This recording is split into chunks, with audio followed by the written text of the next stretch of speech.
Hello, আসসালামু আলাইকুম everyone. আজকে আমি যে মুড়ি ঘন্টটা রান্না করছি, এই মুড়ি ঘন্টটা পোলাও, রুটি বা সাদা ভাতের সাথে খেতে পারবেন। অনেকে বলেন মুড়ি ঘন্ট খেতে পারেন না, মাছের গন্ধ বের হয়। বাট সেম রেসিপি ফলো করলে কোনো গন্ধ তো পাবেন না, আরও বারবার খেতে মন যাবে। ফার্স্টে আমি 1 কাপ ডাল হালকা ভেজে 1 কাপ পানির মধ্যে 20 মিনিট ভিজিয়ে রেখেছি।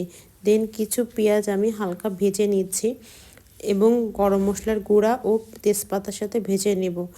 অনেকে আবার আস্ত গরম মশলা দেন, কিন্তু আমার হাজবেন্ড এইভাবে রান্না করলে খেতে পারেন না, তার জন্য আমি গরম মশলা গুঁড়া দিই, এতে সেম টেস্টই আসে।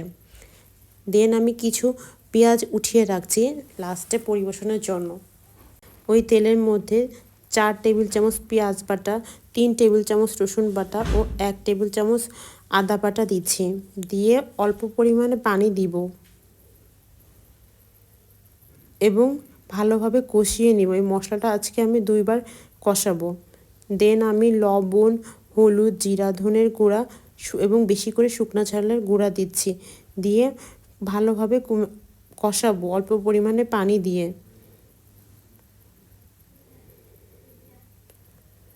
কারণ প্রত্যেকটা মশলা যত বেশি কষানো হয় রান্নার স্বাদটা তত বেশি ভালো হয়।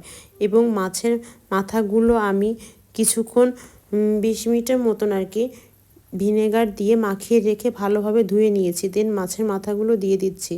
এর মধ্যে 1 কাপ পানি দিয়ে ভালোভাবে মশলার সাথে কষিয়ে নেব।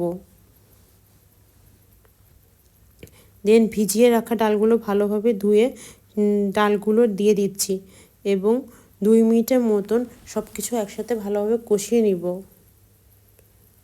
একটু ভালোভাবে নাড়ানো চাড়ায় কষানোর পরে এর মধ্যে 1.5 মগ পরিমাণে পানি দিয়ে দেব এবং 1.5 মগ পানিতে দেখা যাবে ডালগুলা সিদ্ধ হয়ে আসবে এবং মাছের মাথাগুলো নরম হয়ে আসবে এবং কিছুক্ষণ পর পর নাড়িয়ে দিব।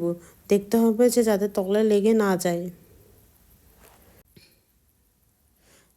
ওই টেনে আসলে দেন আমি নামানোর আগে আবারও 1 কাপ গরম পানি দিয়ে দিব।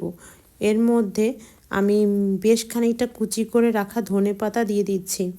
নামানোর জাস্ট 2 মিনিট আগে ধনেপাতা দিতে হবে, এতে খাবারের স্বাদটাই চেঞ্জ হয়ে যাবে।